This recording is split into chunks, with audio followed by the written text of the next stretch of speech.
غنہ کریں گے، ناک میں آواز لے کے جائیں گے، غنہ کریں گے، ناک میں آواز لے کے جائیں، وہ ناک تھوڑی ناک سے آواز نکلے گی، تھوڑی منہ سے ہائٹ کر کے پڑھیں گے۔ ہداں فمن تبع، دیکھیں یہاں پیچھے بھی جو ہے یہی رول ہے، اور آگے نون ساکن کے بعد تا آ گیا جو کہ اخفا کی فیملی میں سے ہے، ادھر بھی وہی قاعدہ جاری ہو رہا ہے کہ اخفا ہو رہا ہے۔ فمن تبع ہدایا، ہدا میں دیکھیں الف پیچھے زبر آ گئی، الف مدہ کا قاعدہ جاری ہو رہا ہے۔ ہدایا فلا، فلا میں دیکھیں الف پیچھے زبر آ گئی، الف مدہ کا قاعدہ جاری ہو رہا ہے، ایک الف کے برابر لمبا کریں گے۔ فلا خوف علیہم، خوف علیہم، یہاں پہ دیکھیں تنوین آ گئی، تنوین کے بعد عین ہے، عین حروف ہلکی میں سے ہے، لہٰذا ظاہر کر کے پڑھیں گے، غنہ نہیں کریں گے۔ خوف علیہم، علیہم ولا، میم ساکن کے بعد واو آ گئی، میم ساکن کے بعد، میم ساکن کو پڑھنے کے 3 رول ہیں، ادغام شفوی، اخفاء شفوی اور اظہار شفوی۔ میم ساکن کے بعد میم آ جائے تو ادغام شفوی ہوتا ہے، میم ساکن کے بعد با آ جائے تو اخفاء شفوی ہوتا ہے، اس کے علاوہ باقی سارا خاندان اظہار شفوی کا ہے۔ علیہم ولا، ولا میں الف پیچھے زبر آ گئی، الف مدہ کا قاعدہ جاری ہو رہا ہے۔ ولا ہم یحزنون، میم ساکن کے بعد یا آ گئی، یا جو ہے وہ اظہار شفوی میں سے ہے، ظاہر کر کے پڑھیں گے۔ ولا ہم یحزنون، یحزنون میں دیکھیں واو ساکن پیچھے پیش آ گئی، واو مدہ کا قاعدہ جاری ہو رہا ہے اور آیت ختم ہو گئی ہے۔ ولا ہم یحزنون، صدق اللہ العظیم۔ جی تو بڑھتے ہیں اب اس کے ترجمہ و تفسیر کی طرف۔ اللہ سبحانہ و تعالی نے قرآن پاک کی اس آیت میں کیا ارشاد فرمایا؟ ارشاد فرمایا ہے کہ قُلْ اهْبِطُوا مِنْهَا، اور ہم نے حکم دیا کہ اتر جاؤ، منہا اس سے جمیعہ سب کے سب، یعنی کہ حضرت حوا اور حضرت آدم علیہ السلام۔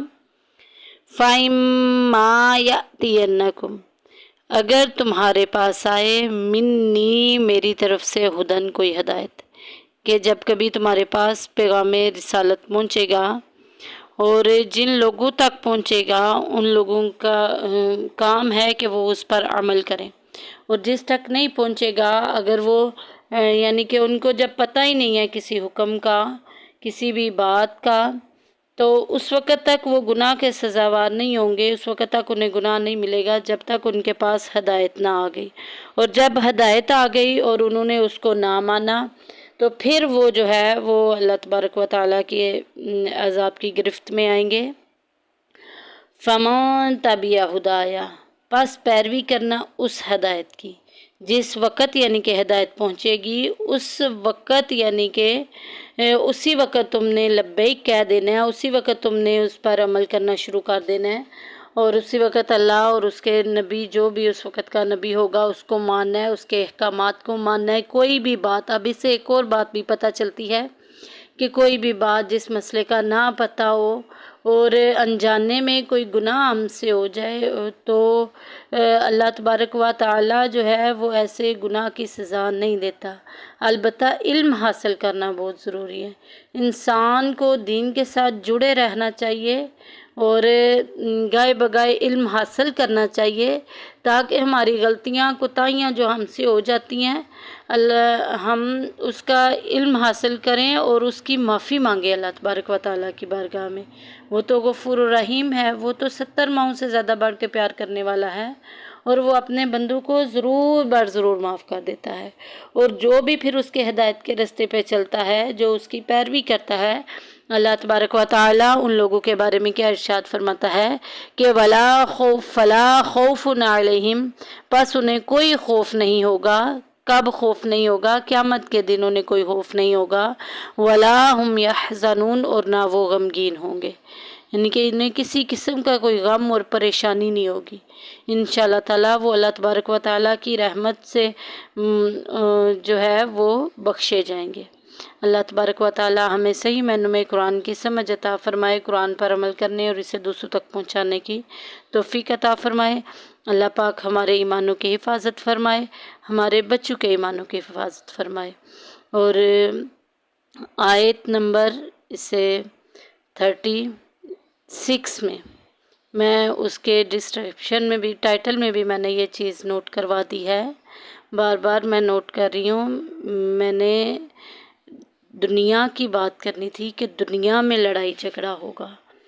میں نے اپنی وائس جو ہے اس وقت سنی، دوبارہ سنی کہ جب میں ویڈیو اپلوڈ کر چکی تھی، تو وہ بات دنیا کی ہو رہی ہے کہ دنیا میں لڑائی جھگڑا اور فساد ہوگا۔ اور اس وقت جو ہے وہ انجانے میں مجھے پتہ ہی نہیں چلا، میرے منہ سے جنت نکل گیا، کیونکہ پیچھے جنت کی بات ہو رہی تھی۔ اللہ تبارک و تعالیٰ سے میں نے معافی بھی مانگی ہے، اللہ تبارک و تعالیٰ سے امید ہے کہ مجھے اللہ تبارک و تعالیٰ معاف کر دے گا۔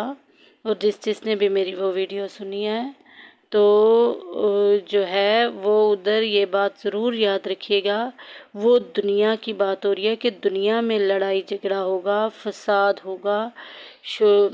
تو ہمیں دنیا میں لڑائی جھگڑے کے لیے نہیں بھیجا گیا، بلکہ ہمیں اللہ کے عبادت کرنے کے لیے بھیجا گیا ہے۔